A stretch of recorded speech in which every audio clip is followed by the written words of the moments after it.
I am Maury Povich this week, and I'm here with the results from the lie detector test that determines that Drew is nothing but a down low, lickety split ass lesbian who lies from the pits of hell. That girl don't do shit but lie. That's all she do, lies through her motherfucking teeth, and I'm here to let y'all know that I am no longer in support of Drew and her bullshit shenanigans, okay?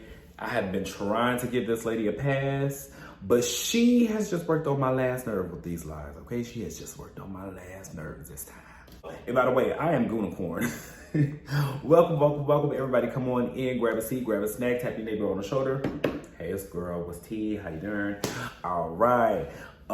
Make sure you press like, share, subscribe, and do all the things that you know you're supposed to do when you come to somebody's YouTube channel. All right, let's go ahead and talk about this episode. Now, this review recap situation is not going to be like other review recap situations. This one is going to be a little different because this episode was completely boring, and I don't like to come on here and talk about boring shit. So what we are going to do is that we're going to fill in a little bit of this review with just my general thoughts of this cast, this season, and the things that have been going on in the Real Housewives Atlanta sphere. Okay, just to go ahead and wrap this on up in a bow, please understand me when I say that I don't give a damn that Latoya and Drew kissed, but I 100,000% believe that Drew kissed Latoya, and I think that Drew liked it so much that she got wet in between her legs, and that's why Mama's out here so scared and shook to tell anybody that she kissed her. And let me tell it, it's because of her old pastor ass mama.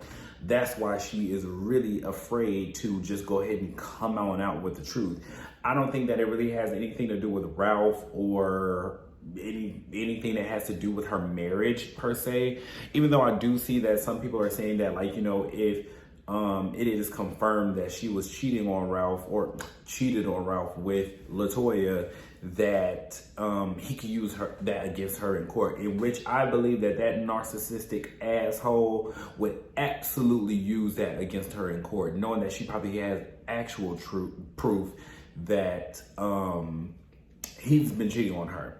Hear me loud, hear me clear that I believe her, and I'm also on Kandi's side with this shit, because you're not about to be calling me no liar to my face. No. So here's the thing about Kandi, right? Everybody knows that in season 9, Kandi was accused of trying to drug and rape Portia. There was a lie that was made up by Phaedra and passed on to Portia, and she and Portia peddled that lie out through the season, and it was a whole big thing, and it all ended up coming out that Phaedra indeed lied about it, and that was that. Now, which Phaedra really never admitted that she outright lied about it, but she just kept saying, well, that's what I heard, that's what I heard. She should have got her ass whooped for that shit, but we just go ahead and bypass that.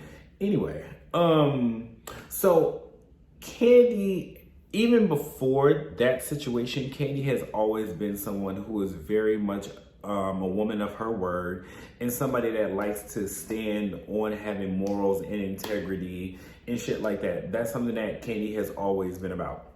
Now, we flash forward to this season, and Kandi's integrity is being questioned again. Her character is being questioned again.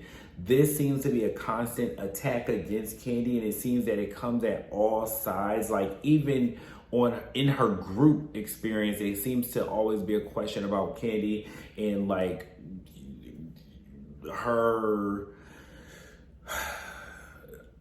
You know, honestly, actually, I'd probably take that back, because I don't necessarily, I gotta pull my weight down, child. I don't understand exactly what Latosha's problem is with Kandi. I just know that she got one. But off of the heels of all of that drama from her group and then coming into this season, I just see why Kandi is just like, no, I'm not having no bitch lie on me. I'm not having no bitch tell me to my face that I'm lying on her, and tell me to my face that what I saw, I didn't see what I actually saw. No. Sorry. And I think it's becoming like a question of like, oh, well, if that's Candy's real friend, Candy should have done this and Candy's fake because Candy's not keeping her friend's secrets and Candy my ass bitch. This is what you're not going to do to me. Friend, family, or foe, you are not going to play me to my face. Because now when I realize that I cannot trust you, then that's when I realize that, bitch, okay, well then, no holds barred, bitch. Let all the gloves are off. Now, from what I gather, that this conversation that they had about LaToya and Drew was an off-camera conversation, and everybody was unaware that Marlo was filming them. So now that Marlo was filming them, she sent it to production, she sent it to LaToya, and she sent it out to all these different people. So obviously, it is now going to be talked about on the show. So my thing is that this was supposed to be an off-camera conversation, and we're all having candid girl talk. So when the conversation comes up that you kissed a girl, and then I'm asked to clarify, bitch, I'm telling you the truth, girl, because I saw what I saw. And I'm not gonna lie, especially when the truth has already been put out there by somebody that wasn't me, by the person that had already kissed you. So, girl, of course, I'm telling the truth. I'm also not gonna say something that I didn't say when I said it on the reunion. Candy said on the reunion that they had a kiss. We're not going to act like that didn't happen. So the fact that Drew is sitting there to Candy's face calling her a dead ass liar, we're just not having that. We're not having it. So Candy is doing everything in her power to prove herself right, and I believe her. Sorry, Candy ain't been lying all this long, and I am about to start believing that she's lying now. And Drew has been lying long enough for me to believe that she is still lying now. Point blank in the period. So I don't really need to have a conversation about that. But what I will say is that this season, Atlanta, we have a problem, okay? Kenya is noticeably getting less and less screen time this season, which is making me worried for her because it's seeming like that she is going to be in risk of getting a friend contract next season, which most likely she's not going to accept, which means that she's going to be taking her papers on out of here. And I wouldn't blame her. But I will say, as like a Kenya fan, I feel split about her potentially might not returning next season.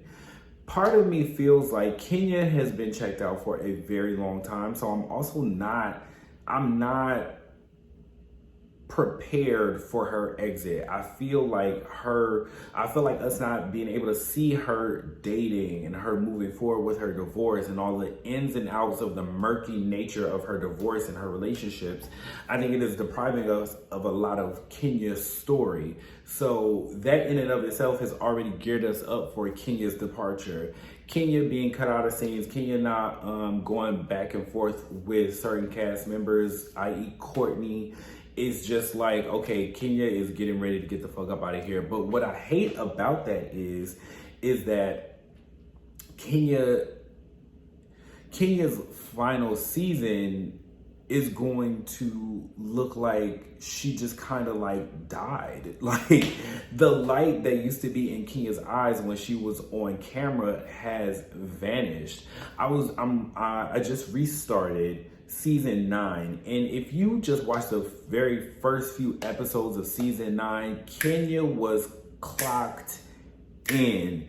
We getting Kenya and Matt. We got Kenya in her house. We got Kenya and Sheree. We got Kenya and Portia. We got Kenya and Phaedra. Like literally, I just named off 5 different scenarios, and let me name them specifically.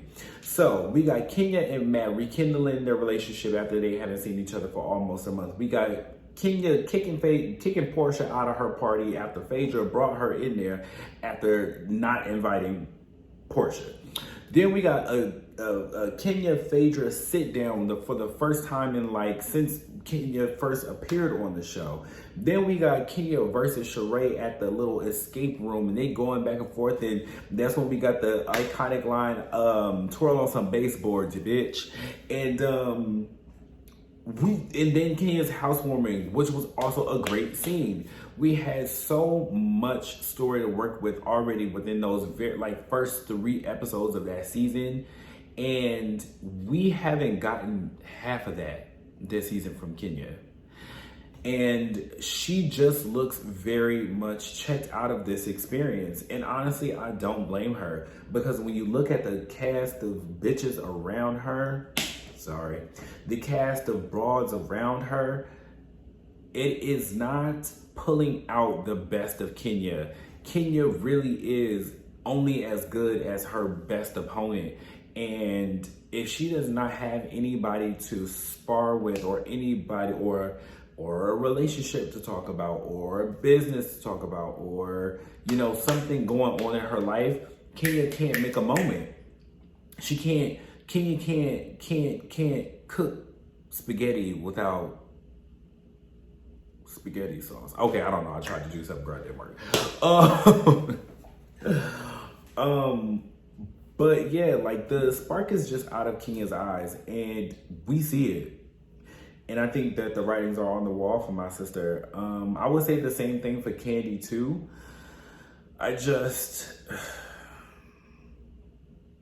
The thing with Kandi though that makes me feel better about her potentially not returning or maybe getting a friendship contract is that Kandi's story is complete.